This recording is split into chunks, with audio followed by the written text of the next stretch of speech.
ចាបើបងប្អូនចង់ឲ្យព្រះប្រើខ្ញុំប្រាប់ថាមនុស្សជាច្រើនចង់ឲ្យព្រះប្រើចង់ឲ្យព្រះប្រើព្រះចាំតែប្រើយើងទេតែសួរយើងបានស្អាតនៅរូបកាយយើងពេញដោយភាពចំណែននន្ទាឈ្នានេះស្អប់ហើយបើសិនជាខ្ញុំឡាយនិយាយនេះខ្ញុំចង់ឌឺដងដាក់អ្នកណាម្នាក់ខ្ញុំចង់ឌឺទៅបុគ្គលណាម្នាក់ខ្ញុំចង់រិះគន់អ្នកណាម្នាក់ព្រះអត់ប្រើខ្ញុំទេវីដេអូដែលខ្ញុំចែកម្លែកអ្វីដែលខ្ញុំឆ្លោះជាមួយវិញ្ញាណដែលនៅក្នុងបងប្អូនវិញ្ញាណដែលវាកុហកបងប្អូនវិញ្ញាណដែលវាកំពុងតែបវលក្បាលយើងរាល់ថ្ងៃនេះឲ្យគិតទៅ stress ទៅ depression ទៅអាហ្នឹងគឺវិញ្ញាណអាក្រក់ហើយខ្ញុំទៅប្រយុទ្ធជាមួយវាខ្ញុំទៅហែកគេវាខ្ញុំទៅប្រាប់ថាអាហ្នឹងឯងអត់មានសិទ្ធិកុហកបងប្អូនអញទេអាវិញ្ញាណអាក្រក់វិញ្ញាណដែលធ្វើឲ្យបងប្អូន depression រាល់ថ្ងៃនេះហើយថ្ងៃនេះសេចក្តីសន្យារបស់ព្រះបានប្រាប់បងប្អូនថាម៉េចគឺព្រះអង្គនឹងដកវាចេញពីជីវិតបងប្អូនដកអាវិញ្ញាណបន្ទុកវិញ្ញាណបញ្ហាវិញ្ញាណដែលធ្វើឲ្យបងប្អូន depression ហ្នឹងចេញពីជីវិតបងប្អូនហើយជាព្រះវិញ្ញាណបរិសុទ្ធឲ្យគង់ក្នុងជីវិតពេញដោយភាពអំណររីករាយក្តីសុខសប្បាយចាហើ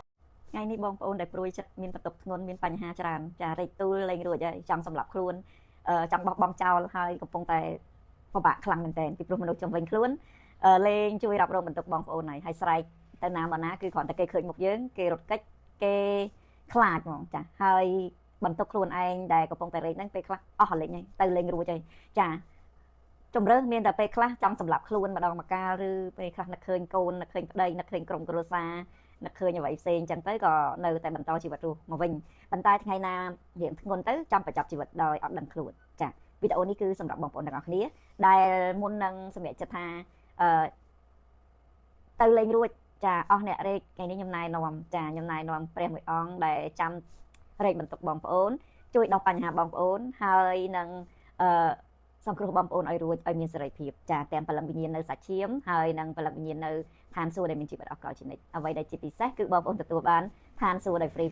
រឿងខ្លះបងប្អូនលឺខ្ញុំហើយបងប្អូនបាក់ជឿបងប្អូនគិតថាគេខំធ្វើបុណ្យធ្វើទានរាប់សិបម៉ឺនដុល្លារគេមានលុយគេមិននឹកស្មានតែគេបានទៅឋានសួគ៌ផងគ្រាន់ខ្ញុំគ្មានលទ្ធភាពខ្ញុំអស់គ្រប់យ៉ាងខ្ញុំបាត់បង់គ្រប់យ៉ាងខ្ញុំគ្មានអ្វីសោះហេតុអីខ្ញុំទទួលបានឋានសួគ៌ free ចាបងប្អូនហ្នឹងហើយបានថាគេឲ្យ free ហើយក៏ពិបាកចាសូម្បីតែជឿអត់ហ៊ានជឿផងមនុស្សខ្លះតើតែយកលុយទៅអស់រាប់ម៉ឺនរាប់លានជឿចាបើគេឲ្យ free អត់ជឿទេអ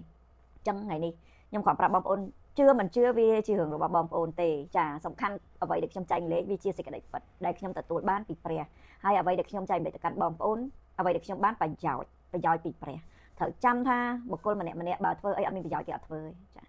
អត់ប្រយោជន៍គឺអត់ធ្វើដាច់ខាតចាមនុស្សណាក៏ដោយធ្វើអ្វីគឺតលតែមានប្រយោជន៍ចាដូចខ្ញុំបម្រើព្រះអញ្ចឹងមើលរូបភាពធ្វើអញ្ចឹងទៅអីអ្នកណាឲ្យប្រាក់ខែអ្នកណាចិញ្ចឹមអ្នកណានេះខ្ញុំប្រាប់ថាមនុស្សនៅពេលដែលយើងបម្រើមនុស្សគេសរសើរគេឲ្យតម្លៃគេលើកទឹកចិត្តគេឲ្យបុណ្យគេឲ្យប្រាក់ខែច្រើនយើងមានកម្លាំងតែនៅពេលដែលគេឈប់សរសើរគេអត់ឲ្យតម្លៃគេកាត់ប្រាក់ខែឬមួយក៏អត់មានអីឲ្យយើងលេងចង់ធ្វើហើយយើងបាក់ទឹកចិត្តអញ្ចឹងវាខុសពីខ្ញុំបម្រើព្រះខ្ញុំបម្រើរាល់ថ្ងៃខ្ញុំចេញវីដេអូចែកម្លែកទៅកាន់បងប្អូនគឺខ្ញុំបានព្រះពរពីព្រះចាព្រះពរពីព្រះហ្នឹង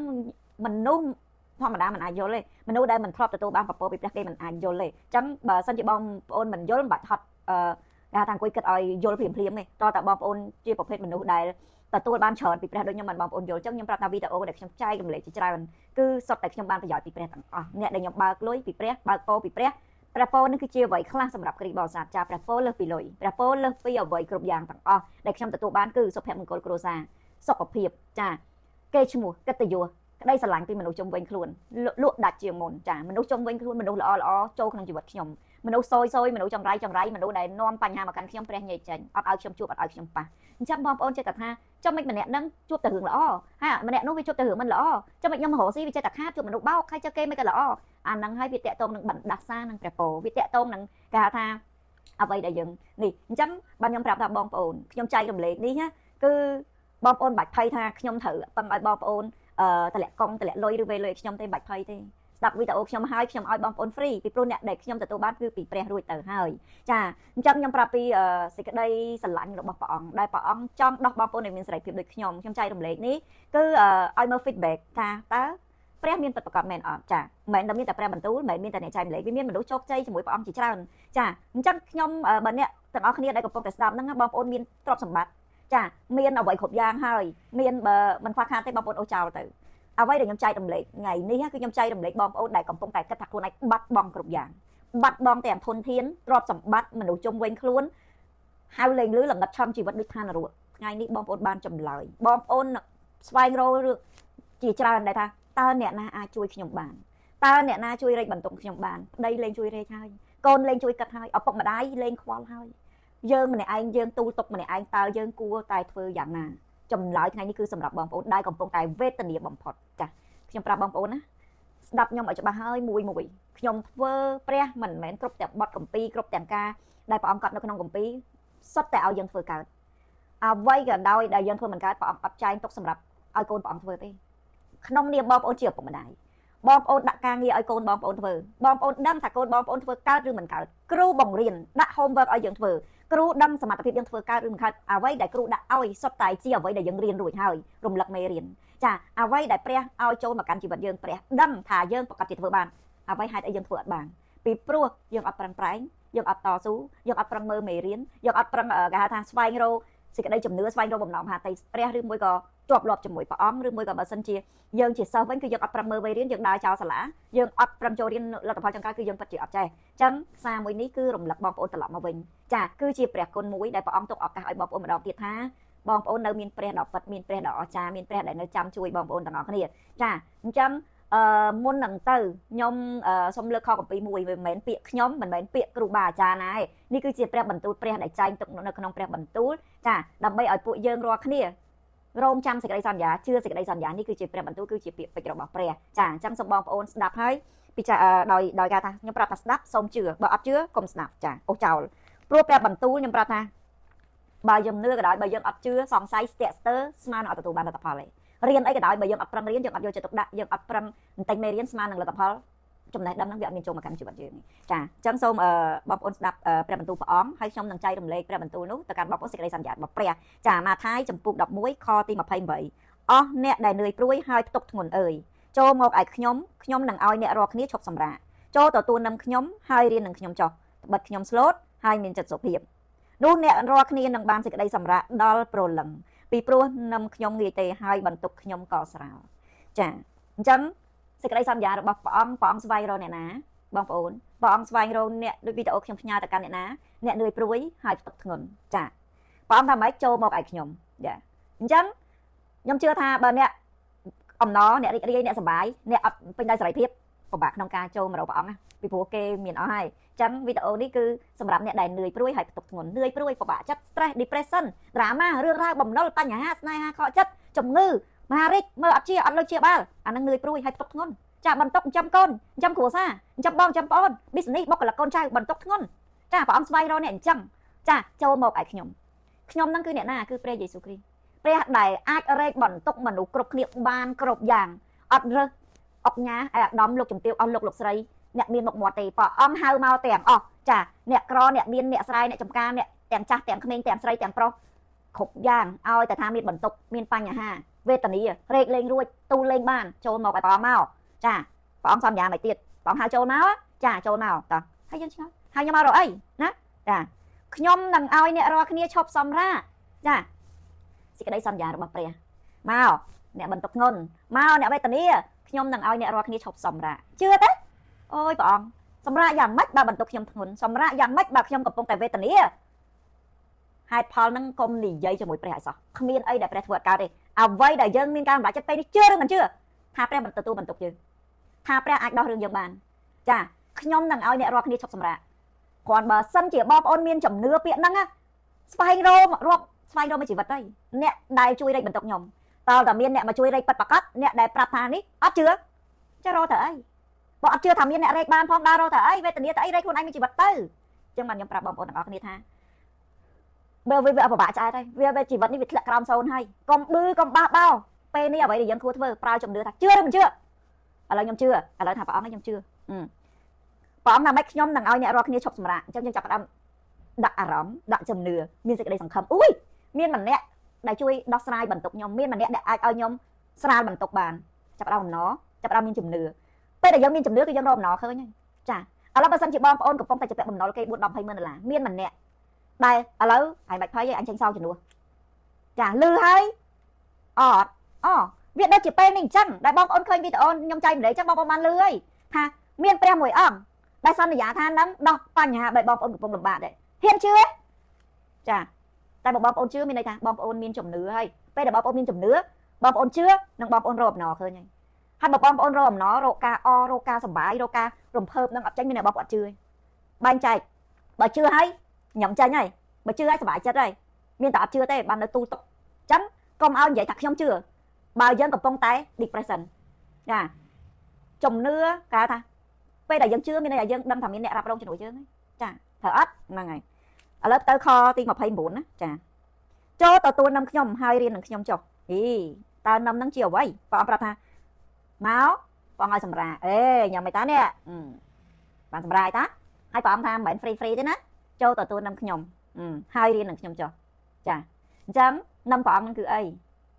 ញ៉ាត់ចូលទទួលនឹមខ្ញុំហើយរៀននឹងខ្ញុំចុះនឹមព្រះអង្គហ្នឹងគឺអីស្គាល់នឹមព្រះអង្គឲ្យច្បាស់ចាហើយរៀននឹងខ្ញុ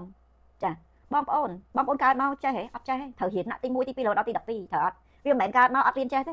អញ្ចឹងពេលដែលបងប្អូនសម្រេចចិត្តមកជឿព្រះអង្គបងប្អូនអត់រៀនបងប្អូនដឹងទេពីចំណេះដឹងក្នុងការដើរជាមួយព្រះអង្គខ្ញុំដើរដល់សប្តាហ៍ខ្ញុំរៀនរហូតរយៈពេល4 10 20ឆ្នាំខ្ញុំប្រឹងរៀនរហូតអញ្ចឹងខ្ញុំបច្ច័យម្លេចទៅកាន់បងប្អូននេះខ្ញុំប្រាប់ថាទទួលនឹមព្រះអង្គហ្នឹងគឺអីព្រះអង្គឲ្យយើងស្រឡាញ់ព្រះអស់ពីចិត្តស្រឡាញ់អ្នកអតីតដោយខ្លួនឯងនឹមព្រះអង្គមានពីរស្រឡាញ់ព្រះអស់ពីចិត្តស្រឡាញ់អ្នកអតីតដោយខ្លួនឯងចាចឹងនៅពេលដែលយើងយល់ពាក្យហ្នឹងឲ្យច្បាស់ស្រឡាញ់ព្រះអស់ពីចិត្តស្រឡាញ់អ្នកអតីតដោយខ្លួនឯង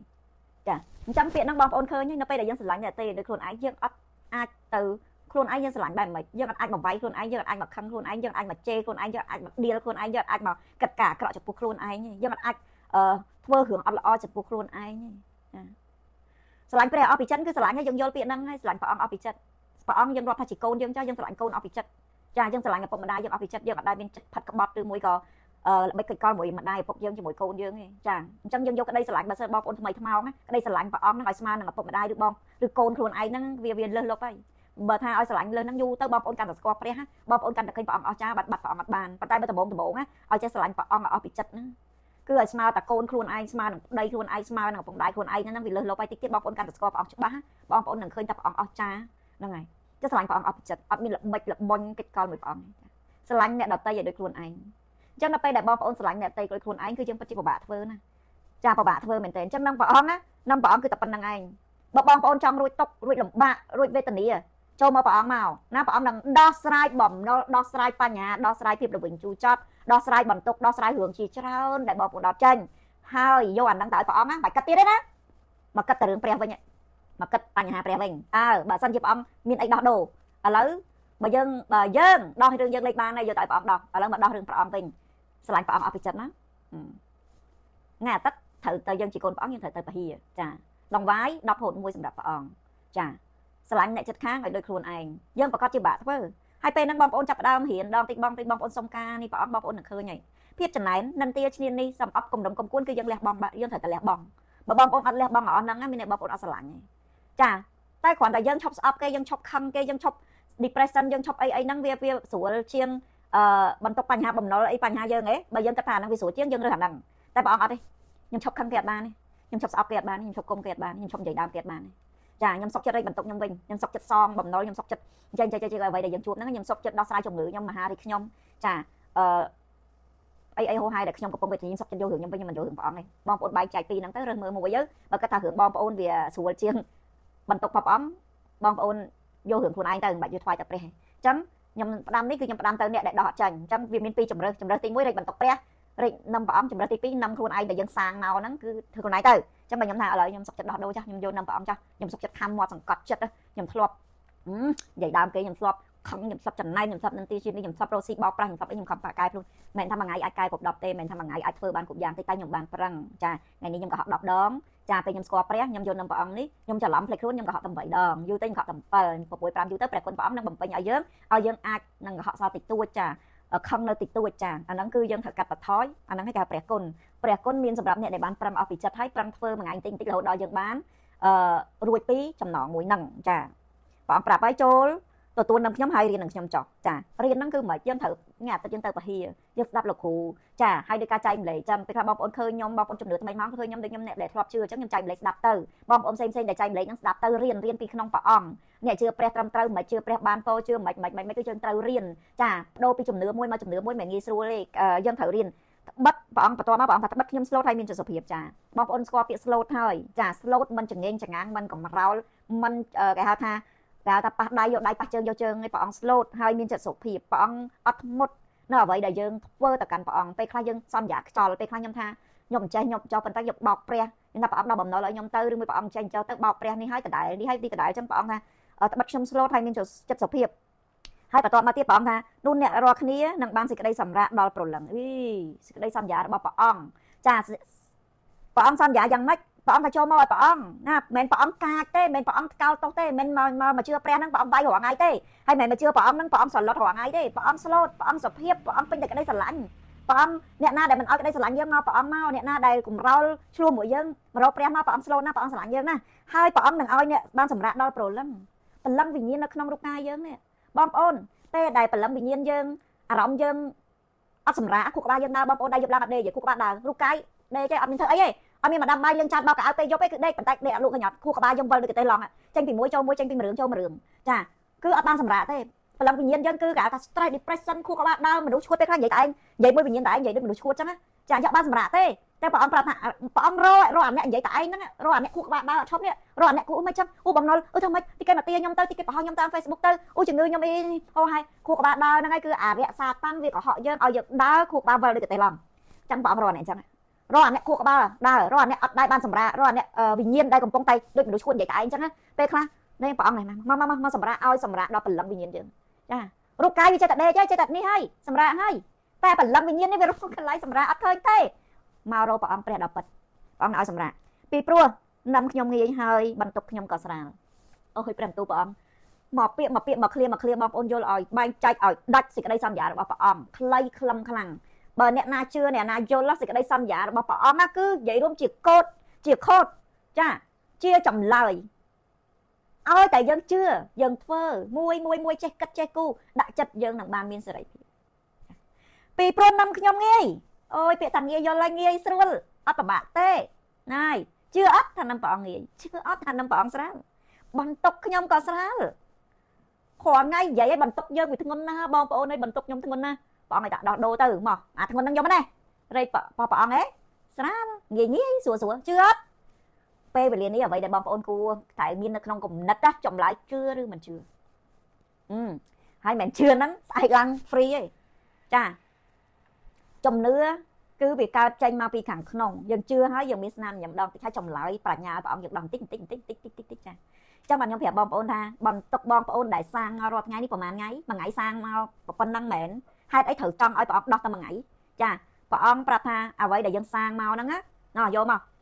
កព្រះអង្គនឹងដោះជួយដោះហើយព្រះអង្គមានវិធីរឿងខ្លះ3ថ្ងៃរឿងខ្លះ5ថ្ងៃរឿងខ្លះមួយអាទិត្យរឿងខ្លះមួយខែអាណាដោះមុនព្រះអង្គចេះដាក់ក្នុងគំនិតយើងសូមប្រាជ្ញាអ្វីដែលយើងគួរសូមគឺប្រាជ្ញាពីព្រះអង្គមានព្រះមួយអង្គដែលនិយាយជាមួយដែលពិភាក្សាជាមួយដែលគិតជាមួយណាព្រះអង្គយើងបាច់ឆ្ងល់ថាអ្នកខ្លះបើគាត់ជឿថ្មីយើងពិបាកគាត់ពិបាកបាច់ហត់អីគិតច្រើនទេជឿព្រះអង្គងាយស្រួលពេលខ្លះអង្គនិយាយតែឯងដូចអង្គនិយាយមួយព្រះអង្គអង្គឆ្ងល់ព្រះអង្គបន្ទុកខ្ញុំនេះឥឡូវខ្ញុំអង្គសួរព្រះអង្គចេះនេះបំណុលខ្ញុំប៉ុណ្ណេះបញ្ហាខ្ញុំចេះស្កប់ចិត្តហើយយើងគ្រាន់តែទុកចិត្តថាព្រះកំពុងតែនៅពីមុខយើងពិភាក្សាជាមួយយើងចាស្ដាប់បញ្ហាយើងចានៅពេលដែលយើងមានព្រះអង្គណាគឺបងប្អូនដូចជាមានមេធាវីមួយដែលចាំកាត់តការពីក្តីបងប្អូនមានទីប្រឹក្សាមួយដែលចាំផ្ដល់ចម្លើយដែលពិតប្រាកដរបស់បងប្អូនមានគ្រូពេទ្យមួយដែលចាំព្យាបាលរបស់បងប្អូនទាំងផ្លូវកាយនិងផ្លូវចិត្តចាមានមិត្តសម្លាញ់មួយដែលចាំលើកទឹកចិត្តបងប្អូនពេលខ្លះរកតែមិត្តសម្លាញ់មួយគ្មានលុយចាឈឺអត់មានលុយចូលពេទ្យចាហ្នឹងហើយមានរឿងក្តីអត់មានមេធាវីជួយការពារក្តីចាមានឯកោតែតោលគ្មានមនុស្សជាទីស្រឡាញ់ចាំលើកទឹកចិត្តព្រះមួយអង្គនេះដែលខ្ញុំណែនាំទៅកាន់បងប្អូនណាគឺជាអ្វីគ្រប់យ៉ាងដែលបងប្អូនត្រូវការពាក្យថាព្រះគឺ perfect ពាក្យថាព្រះគឺគ្រប់យ៉ាងទាំងអស់ណាចង់បានអីឈប់ទៅថោកជាមួយមនុស្សថោកទៅជាមួយព្រះមួយបានហើយមានអីទៅសុំព្រះទៅឲ្យតែជឿណាស់តែមិនជឿតាខ្ញុំជឿថាមានព្រះតែខ្ញុំទៅវល់អ្នកនោះខ្ញុំទៅវល់អ្នកនោះខ្ញុំខ្លាចអ្នកនេះមិនរាប់ខ្ញុំខ្លាចអ្នកនោះមិនរាប់ខ្ញុំប្រាប់បងប្អូនបើបងប្អូនស្គាល់ព្រះយេស៊ូវគ្រីស្ទហើយស្គាល់ព្រះដល់ពិតហើយបងប្អូននៅតែភ័យនៅតែស្លន់ស្លោចានៅតែតពឹងអ្នកនេះនៅតែតពឹងអ្នកនោះនៅតែខ្លាចនេះបងប្អូនមានន័យថាបងប្អូនអត់ស្គាល់ព្រះទេបងប្អូនមិនស្គាល់ព្រះរបស់បងប្អូនទេជំនឿរបស់បងប្អូនមានន័យថាឆាចាក់ចោលហើយឆាហើយក៏វត្តចោលអត់បានស៊ីសូម្បីតែមួយម៉ាត់ចាបើមានព្រះមានគ្រប់ទាំងអំណាចមានគ្រប់ទាំងប្រជាស្ដាមានគ្រប់ទាំងព្រះពរមានគ្រប់ទាំងធនធានវេទនាខ្វះខាតលំបាកតោកយ៉ាកមានន័យថាបងប្អូនអត់ជឿព្រះដល់ត្រឹមត្រូវទេបដូរការគិតបដូរគំនិតបដូររបៀបរស់នៅបដូរជំនឿខ្លួនឯងហើយស្វែងរកព្រះដល់ពិតចាពាក្យស៊ូអានយាយចេញពីពិសោធន៍រាប់ឆ្នាំការលើកទឹកចិត្តការចែកម្លែកជាច្រើនហើយខ្ញុំប្រាប់ថាខ្ញុំធ្លាប់គិតខុសខ្ញុំធ្លាប់ដើរខុសខ្ញុំធ្លាប់ប្រើជំនឿខុសច្រើនឆ្នាំហើយមុននឹងខ្ញុំបានដល់ចំណុចនេះខ្ញុំប្រាប់ថាខ្ញុំនិយាយលំអិតហើយមានន័យជាច្រើនខ្ញុំចែកម្លែកទៅកាន់បងប្អូនណាចាហើយអ្នកខ្លះឌឺមិនជឿយើងទេពេលខ្លះឃើញយើងចែកម្លែកគាត់ថាអួតហើយកាចម៉េចហើយនិយាយអីមកខ្ញុំប្រាប់ថាខ្ញុំចែកម្លែក ពេលខុសពីមនុស្សចាអ្នកគ្រីស្ទៀនអ្នកចែករំលែកពេញដោយព្រះវិញ្ញាណគឺខុសពីមនុស្សខ្ញុំចែករំលែកខ្ញុំប្រើខ្ញុំឲ្យរូបកាយខ្ញុំយករូបកាយខ្ញុំនេះមកឲ្យព្រះវិញ្ញាណបរិសុទ្ធរបស់ព្រះអង្គប្រើរូបកាយខ្ញុំនាំមាត់ខ្ញុំចែករំលែកទៅកាន់បងប្អូនចាអញ្ចឹងឲ្យយល់ឲ្យច្បាស់ថាគេដើរដោយព្រះវិញ្ញាណគឺយ៉ាងម៉េចចាពេលដែលយើងមានព្រះអង្គគឺសម្បកកាយយើងចាជីវិតពិតគឺជាវិញ្ញាណដែលនៅក្នុងរូបកាយយើងមិនមែនជីវិតពិតមិនមែនសម្បកទេជីវិតនេះជាសម្បកទេភ្នែកមុខមាត់ច្រមុះសក់នេះជាសម្បកទេជីវិតពិតប្រកបគឺវិញ្ញាណដែលនៅក្នុងសម្បកកាយនៅពេលដែលយើងមិនទាន់ជឿព្រះអង្គអាវិញ្ញាណស្មោកក្រោកខឹងចំណែននន្ទាឈ្នានេះអត់មានព្រះហ្នឹងវាកំរោលវាកាចវាឆ្នាស់វាចេះប៉ុន្តែនៅពេលដែលយើងដឹងថាអាជីវិតចាស់យើងហ្នឹងវាថាវាអាក្រក់ណាស់ហើយព្រះអង្គខ្ញុំសុំដកអាជីវិតហ្នឹងចេញទៅចាអាជីវិតល្ងងខ្លៅអាជីវិតគេហៅថាកម្រិតហ្នឹងខ្ញុំសុំយាងព្រះវិញ្ញាណបរិសុទ្ធគង់ក្នុងជីវិតអញ្ចឹងឥឡូវនេះស៊ូអាព្រមទទួលឲ្យព្រះវិញ្ញាណបរិសុទ្ធរបស់ព្រះគង់ក្នុងជីវិតខ្ញុំហើយយករូបកាយខ្ញុំប្រើមាត់ខ្ញុំប្រើរូបកាយខ្ញុំបច្ច័យរំលែកព្រះបន្ទូលទៅកាន់បងប្អូនអញ្ចឹងពេលខ្លះព្រះវិញ្ញាណនិយាយទៅរៀងកាចរៀងមុតរៀងគេហៅថានេះគឺជាព្រះវិញ្ញាណនៃព្រះដែលចង់បណ្ដៅចង់បញ្យល់ចង់ប្រាប់បងប្អូនចាវាមិនមែនជាខ្ញុំទៀតទេពីព្រោះខ្ញុំឲ្យរូបកាយខ្ញុំទៅព្រះវិញ្ញាណរបស់ព្រះអង្គចែករំលែកទៅកាន់បងប្អូនចាពេលខ្លះខ្ញុំឡាយចប់ខ្ញុំអង្គុយស្ដាប់ខ្លួនឯងចុះហើយខ្ញុំនិយាយពាក្យហ្នឹងចាញ់គឺព្រះវិញ្ញាណព្រះអង្គប្រើរូបកាយខ្ញុំនិយាយយកបងប្អូនសម័យមើលពេលខ្លះមនុស្សនិយាយមួយកន្លះម៉ោងរលអត់ទេនេះខួរក្បាលអាណាទៅចង់និយាយហ្នឹងចឹងណាសំបីតាគ្រូក៏គេមាន step មាន clear ដែរចឹងបាទខ្ញុំប្រាប់ថាពេលអ្នកដើរដោយវិញ្ញាណអ្នកដែលដើរពេញដោយព្រះវិញ្ញាណគឺគេរស់នៅគឺអញ្ចឹងចាព្រះវិញ្ញាណបរិសុទ្ធដឹកនាំជីវិតគេគឺនិយាយចេញមកបាទខ្ញុំប្រាប់បងប្អូនណាត្រូវធ្វើម៉េចយើងសម្អាតខ្លួនឯងដើម្បីឲ្យព្រះវិញ្ញាណបរិសុទ្ធប្រើយើងចាបើបងប្អូនចង់ឲ្យព្រះប្រើខ្ញុំប្រាប់ថាមនុស្សជាច្រើនចង់ឲ្យព្រះប្រើចង់ឲ្យព្រះប្រើព្រះចាំតែប្រើយើងទេតែសួរយើងបានស្អាតនៅរូបកាយយើងពេញដោយភាពចំណែននន្ទាឈ្នានេះស្អប់ហើយបើសិនជាខ្ញុំឡាយនិយាយនេះខ្ញុំចង់ឌឺដងដាក់អ្នកណាម្នាក់ខ្ញុំចង់ឌឺទៅបុគ្គលណាម្នាក់ខ្ញុំចង់រិះគន់អ្នកណាម្នាក់ព្រះអត់ប្រើខ្ញុំទេវីដេអូដែលខ្ញុំចែករំលែកអ្វីដែលខ្ញុំឆ្លោះជាមួយវិញ្ញាណដែលនៅក្នុងបងប្អូនវិញ្ញាណដែលវាកុហកបងប្អូនវិញ្ញាណដែលវាកំពុងតែបវលក្បាលយើងរាល់ថ្ងៃនេះឲ្យកាត់ទៅ stress ទៅ depression ទៅអាហ្នឹងគឺវិញ្ញាណអាក្រក់ហើយខ្ញុំទៅប្រយុទ្ធជាមួយវាខ្ញុំទៅហែកគេវាខ្ញុំទៅប្រាប់ថាអាហ្នឹងឯងអត់មានសិទ្ធិកុហកបងប្អូនអញទេអាវិញ្ញាណអាក្រក់វិញ្ញាណដែលធ្វើឲ្យបងប្អូន depression រាល់ថ្ងៃនេះហើយថ្ងៃនេះសេចក្តីសន្យារបស់ព្រះបានប្រាប់បងប្អូនថាម៉េចគឺព្រះអង្គនឹងដកវាចេញពីជីវិតបងប្អូនដកអាវិញ្ញាណបន្ទុកវិញ្ញាណបញ្ហាវិញ្ញាណដែលធ្វើឲ្យបងប្អូន depression ហ្នឹងចេញពីជីវិតបងប្អូនហើយជាងព្រះវិញ្ញាណបរិសុទ្ធឲ្យគង់ក្នុងជីវិតពេញដោយភាពអំណររីករាយក្តីសុខសប្បាយចា